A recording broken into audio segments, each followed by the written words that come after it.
এবং তার পরপরই শুনলাম সরকার পক্ষ থেকে জামিনের ব্যাপারে আপত্তি দিতে চাচ্ছে। তো এই যে বিষয়টা, এটা নিয়ে আপনার অভিমত শুনতে চাই।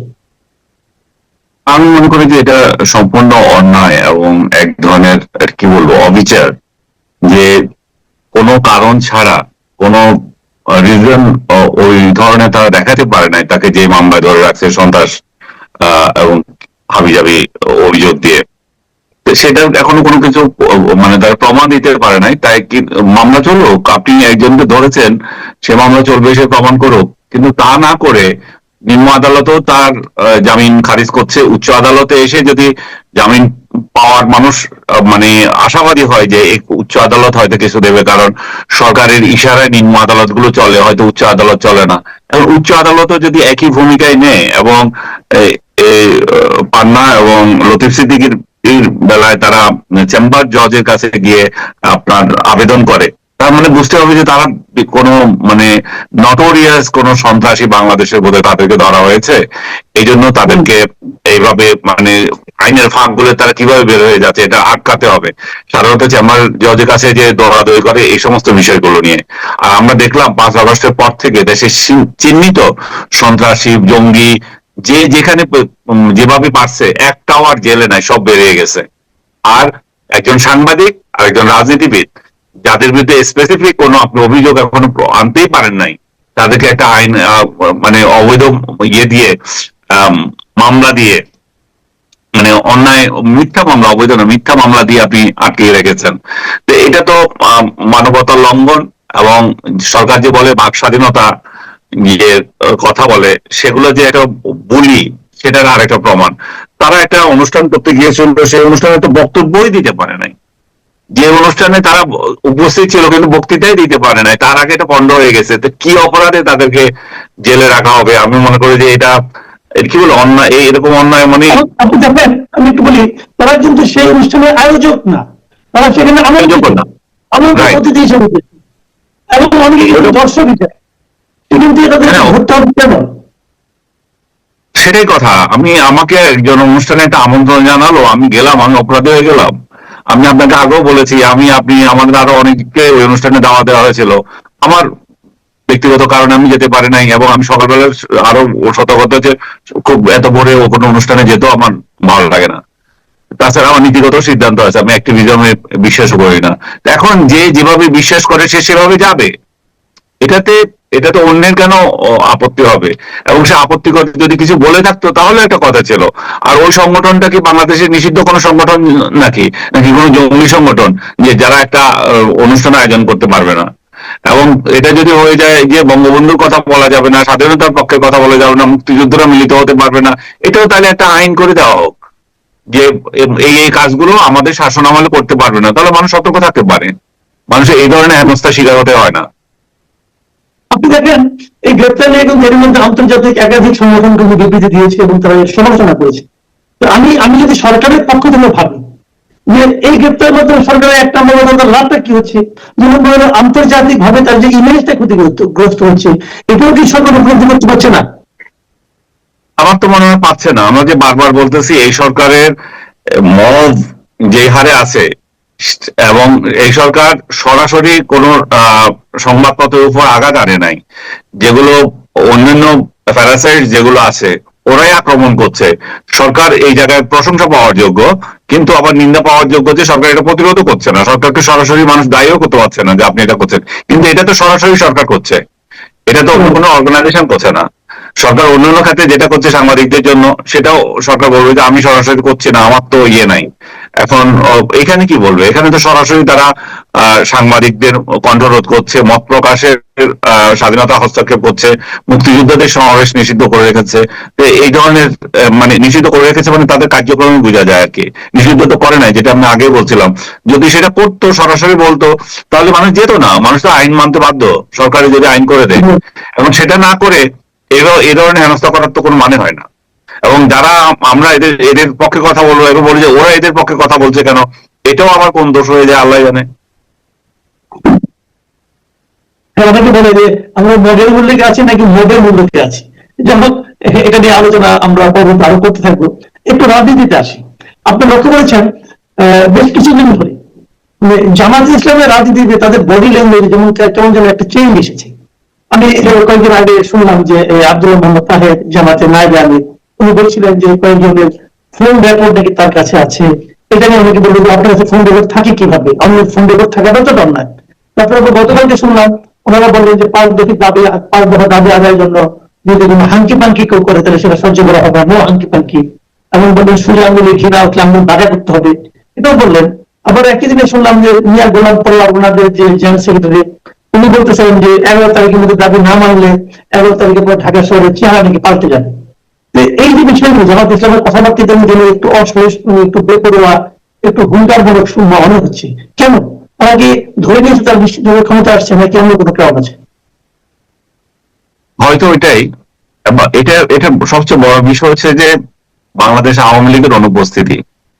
আওয়ামী লীগ যদি থাকতো এখানে একটা ক্ষমতার ভারসাম্য থাকতো, এখানে আওয়ামী লীগ সরকারে হোক আর বিরোধী দল হোক একটা ক্ষমতার ভারসাম্য থাকতো। এখানে ক্ষমতার ভারসাম্য নাই। এখানে আওয়ামী লীগকে বিতাড়িত করে তারা নিজেরা ঝগড়া করছে, এবং এই ঝগড়ার কোনো মানেও আমি দেখি না। তারা আজকে যদি আওয়ামী লীগ আসবে বলে তারা কিন্তু আবার এক হয়ে যাবে। তো একই যদি হবেন, আপনার একই মানসিকতার লোকগুলো কেন ঝগড়া করছেন? মানুষ চায় যে একটা সুষ্ঠু সুন্দর নির্বাচন, একটা অর্থবহ নির্বাচন, যেটা আপনার ইনক্লুসিভ করার কথা, আপনারা ইনক্লুসিভই করছেন না। আপনারা একদলীয় করতে যাচ্ছেন, এক মনের করতে যাচ্ছেন, সেটা করতেও আপনারা এক হতে পারছেন না। সেটা তো জাতির জন্য খুবই দুঃখজনক ঘটনা। এবং বিএনপিকে যেভাবে বিএনপির ভাষায় তাদেরকে প্রতারণা করা হয়েছিল, সেই প্রতারণাগুলো জবাব দেন আপনি। যে আমরা একটা জিনিসে স্বাক্ষর করলাম একরকম, এবং আমাদেরকে আবার বলা হচ্ছে খরচা যেটা দেওয়া হলো, চূড়ান্ত যেটা রিপোর্ট দিল সেখানে আরেক রকম। তো এই যে অবিশ্বাস তৈরি হয়েছে একটা সরকারের, একটা কমিশনের প্রতি, একটা যারা সংস্কার করবে, যারা জুলাই সনদ মানাবে তাদের প্রতি, সেই জায়গায় তাহলে অবিশ্বাসটা দূর করার ব্যবস্থা করেন। সরকার সেই ব্যবস্থা না করে এটা রাজনৈতিক দলগুলোর উপর ঠেলে দিল। রাজনৈতিক দলগুলোর উপর ঠেলে দেওয়া মানে তারা এখন মারামারি করা, তারা বাকওয়াজ বক্তৃতা মানে একে অন্যের বিরুদ্ধে। এই ক্ষেত্রে বাকওয়াজ বক্তৃতায় জামাত ইসলাম এগিয়ে আছে বলতে হবে, কারণ তারাই বেশি আক্রমণ করছে এবং তারা রাজপথে নেমে গেছে। বিএনপি এখনো রাজপথে নামে নাই, বিএনপির ভাষা এখন সংযত আছে। বিএনপি আজকেও বলছে, মির্জা ফখরুল বলছেন যে গণতন্ত্রকে আবারও ধ্বংস করার চক্রান্ত চলছে। আজকে 7ই নভেম্বরের অনুষ্ঠানে তারা এটা বলেছেন, উনি মির্জা ফখরুল সাহেব কিছুক্ষণ আগে। সো এখন তাহলে এটা সমাধান কি? সমাধান তাদেরকে করতে হবে। তারা একটা যৌক্তিক কারণ দেখাতে হবে। তারা এই যে এই আন্দোলনগুলো করছে, তারা পিআর এর দাবি তুলেছিল, ঠিক আছে, পিআর এর দাবি তুলছেন, আপনার উচ্চ কক্ষের ব্যাপারে ছিল, সেটা কিভাবে কমপ্লিট করবেন সেটা বলেন। এখন নিম্ন কক্ষেও চাচ্ছে, তার মানে এরা প্রতিদিন একটা না একটা ইস্যু তৈরি করতে চাচ্ছে। সোজা আঙ্গুলে ঘি না উঠলে আঙ্গুল বাঁকা করবে, এবং তাদের ঘি দরকার। ঘি যখন দরকার তখন একটা ইলেকশনের দরকার কি? আপনারা নিজেরা, হ্যাঁ, জিনিসটা কি? ঘি জিনিসটা ওই যে দাবিগুলো 5 দফা, এই যে পিয়ার দিতে হবে, নিম্ন, তারপরে আপনার রেফারেন্ডাম দিতে হবে। তবে বক্তৃতার ভাষা পাল্টে গেছে না? মানে হ্যাঁ, ওনারা মনে করছে যে ক্ষমতায় চলে গেছেন। বিএনপিও 5 আগস্টের পর থেকে যে সমস্ত আচরণ করেছিল সেগুলোতে তারা প্রতিফলিত হয়েছিল যে তারাই ক্ষমতায়। এখন জামাতে ইসলাম দীর্ঘদিন সামলিয়ে আসছে প্রশাসন দখল করা, তারপরে বিশ্ববিদ্যালয়গুলো দখল করা, এই কাজগুলো এখন তাদের অলমোস্ট সমাধানের পথে। এই অবস্থায় তাদের ক্ষমতায় যাওয়ার পথে বাধা, ক্ষমতায় যাওয়ার পথে বাধা তো হচ্ছে বিএনপি। যদি মানে একটা সুষ্ঠু নির্বাচন হয়, আওয়ামী লীগের অনুপস্থিতিতে বিএনপি কে হয়তো মানুষ ভোট দেবে, কিন্তু তারা হয়তো চাচ্ছে না যে বিএনপি কে কেন দেবে। এবং এই আওয়াজ লাগিয়ে যদি এটা আরো পিছানো যায়, বিশেষ করে আমি বারবার বলছি একটা কথা, যে আপনার এই গণভোট যে বিষয়টা, সেটা কেন ইলেকশনের আগে হবে সেটা জাতি কিন্তু কনভিন্স হতে পারছে না। ইলেকশনের আগে, সংসদ নির্বাচনের আগে হবে। সংসদ নির্বাচনের আগে সময়টা কোথায়, আর কেনই বা হতে হবে এত কোটি কোটি টাকা শ্রাদ্ধ করে?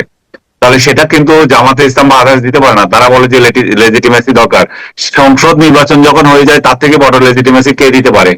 সংসদে তো হয়ে যাবে। স্মরণ করে দিই, এই যে আপনি বললেন যে কোটি কোটি টাকা ব্যয় আগে কেমন নির্বাচন হবে, জামাত কিন্তু একটা চমৎকার যুক্তি দিয়েছে। জামাতের যুক্তিটা হলো যে প্রতিদিন নাকি যে টাকা চাঁদাবাজি হয়, সেই একদিনের চাঁদাবাজির টাকা দিয়ে নাকি একটা গণভোট করা সম্ভব।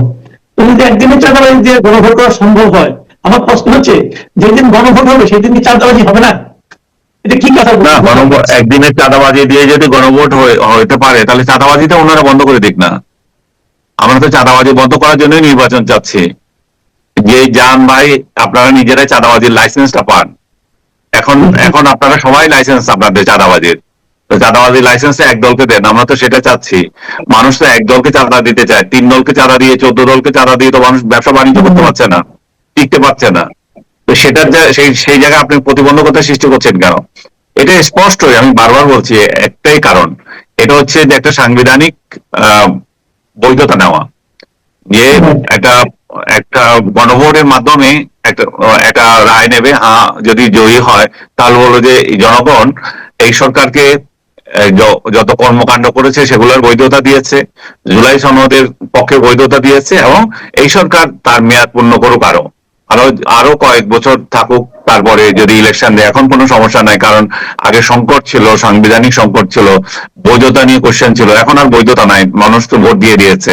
এবং এই গণভোট যেটা বাংলাদেশের ইতিহাসে যে আগেও 3 বার হয়েছিল, জিয়াউর রহমানও এইভাবে বৈধতা নিয়েছিল যখন উনি জেনারেল ছিলেন, এরশাদও এইভাবে বৈধতা নিয়েছিল। তো এই 2বার বৈধতা পেয়েছে। আরেকবার তো খালেদা জিয়া, সেখানে বৈধতার প্রশ্ন আসেনি, সেখানে সংসদ বহাল ছিল। তো সেসব এটা বিশেষ প্রয়োজনে একটা গণভোট করতে হয়েছিল। তারপর এখন এই 2টা গণভোটের উদাহরণ দিয়ে তারা বলবে যে আমরা তো এখন বৈধতা পেয়েছি, এই সরকারকে আরো লেংদি করতে দিই। আর এই সরকারকে লেংদি করতে দেওয়া মানে হচ্ছে যে বিএনপির বিরুদ্ধে আরো অভিযোগ করা, বিএনপিকে আরো ডাউন করা, এবং দেশের মধ্যে একটা অস্থিতিশীলতা তৈরি করা। ওনারা 11 তারিখ ঢাকায় অচল করে দিতে চাচ্ছেন, এদিকে আওয়ামী লীগ চাচ্ছে যে 13 তারিখ ঢাকা অচল করতে। তারা এর মধ্যে আহ্বান জানিয়েছে তাদের লোকদেরকে ঢাকা আসার জন্য। তো ঢাকা ঢাকা ঢাকা কেন এত কষ্ট করবে রে ভাই? আপনারা এগুলা অন্য কোথাও যাই করেন না। হ্যাঁ, ঢাকাবাসীর কেন এত কষ্ট সহ্য করতে হবে আপনাদেরকে? রাজপথের এই সমস্ত আন্দোলন, এই সমস্ত হাঙ্গামা, এগুলাতে রক্ষা পাওয়ার জন্যই তো মানুষ চেয়েছিল যে একটা একটা পরিবর্তন, একটা রেজিম চেঞ্জ। এখন রেজিম চেঞ্জ হইতে আপনারা দিচ্ছেন না কেন? চেঞ্জ হওয়ার পরে আরেকটা যে গণতান্ত্রিক উপায়ে একটা সরকার আসবে, সেই জায়গায় আপনারা কেন বাধা দিচ্ছেন বারবার? মানুষ খুবই বিরক্ত এই সমস্ত কর্মকাণ্ড নিয়ে। হয়তো ওনাদের দলীয় দালাল যারা আছে, হয়তো রাজনৈতিক দলের দালাল যারা আছে, তারা এটাতে মজা পেতে পারে, তারা ক্ষমতা ভোগ করছে, কিন্তু সাধারণ মানুষ জর্জরিত। সাধারণ মানুষ তাদের অন্ন, বস্ত্র, শিক্ষা সবকিছু তারা মানে রুদ্ধ হয়ে গেছে, তাদের তাদের দুর্বিষহ জীবনযাত্রা হয়ে গেছে, তারা তাদের আয়ের উৎস কমে গেছে। এই যে তারা কোনো একটা কেউ বিনিয়োগ করছে না, কারণ সবকিছু স্থবির হয়ে আছে একটা নির্বাচনের জন্য। এখন এই নির্বাচন যদি জানুয়ারিতে হয় আরো ভালো। সেই জায়গায় রাজনৈতিক দলগুলো একটা অন্যের উপরে মানে খবরদারি করে কিভাবে কে ক্ষমতায় যাবে সেই চেষ্টা করছে। মানুষের কি আসে যায় জামাত যাক আর বিএনপি যাক, আপনারা যে যান, আপনারা ভোটটা দেন, মানুষ পছন্দ করুক। আপনি কি মনে হয় নির্বাচনটা কি আসলে ফেব্রুয়ারিতে হওয়ার ব্যাপারে আপনার কি আশঙ্কা আছে? আপনারা যেভাবে ওনারা যে প্যাঁচ লাগাচ্ছে একটার পর একটা, আশঙ্কা তো আছে ফেব্রুয়ারিতে ইলেকশন হবে কিনা। সরকারের তরফ থেকে একটা দৃঢ়তা ছিল যে আমরা ফেব্রুয়ারিতে ইলেকশন করব, কিন্তু যখন এই ইস্যুটা রাজনৈতিক দলগুলোর উপর ছেড়ে দিল 7 দিনের দিয়ে, তখন তো আর একটা রিলে ডালা শুরু হয়ে গেল। তখন রাজপথে নেমে গেছে, 5 দফা দাবি শুরু হয়ে গেছে। এখন যে বিষয়গুলো নিয়ে ওনারা 9 মাস ধরে তর্ক করেছেন, বসছেন পাশাপাশি, সেগুলোকে বাদ দিয়ে আবার নতুন নতুন ইস্যু আনছেন। তো তার মানে এত সব ইস্যুর মিনিংটা কি? একটাই মিনিং হচ্ছে যে নির্বাচন পিছিয়ে দেওয়া, নির্বাচনের পরিবেশ নষ্ট করা। এখন এইভাবে যদি চলতে থাকে আইন শৃঙ্খলা তো ঠিক থাকবে না, আর আইন শৃঙ্খলা ঠিক না থাকলে এটা কি ধরনের নির্বাচন হবে? সেটা তো ঘরে বসে বসে ভাগাভাগি করেও তো হয়ে যেতে পারে। সরকারের টাকাগুলো খরচ করবে কেন? এবং তাতে করে এবং নির্বাচন যদি হয়ে যায়, ডক্টর ইউনূস একটা সেফ এক্সিট পাবে। এখন তাকেও সেফ এক্সিট দিচ্ছে না, তাকে বলছে আপনি থাকেন, আপনার মাথায় কাঁঠাল রেখে আমরা খাবো। হ্যাঁ, তারা যদি এই জুলাই সনদের পক্ষে ভোট নিয়ে সংসদ নির্বাচনের আগে এই বৈধতা নেওয়ার উদ্দেশ্য হচ্ছে যে এটা, যে ডক্টর ইউনূসকে তখন বলা হবে যে বৈধতা আপনি পেয়ে গেছেন। ডক্টর ইউনূস তখন খুশি মনে বলে যে ঠিকই তো আছে, আমি থাকি। এবং তার সভাসদ বলবে যে এই তো আমাদের একটা বৈধতা এসে গেল, সমস্যা কি? এখন মজা মজা। এখন যেভাবে ওনারা মজা এনজয় করছেন সেভাবে আরো এনজয় করবেন। জি, অনেক ধন্যবাদ। ধন্যবাদ জনাব আলী সালাম। আজকে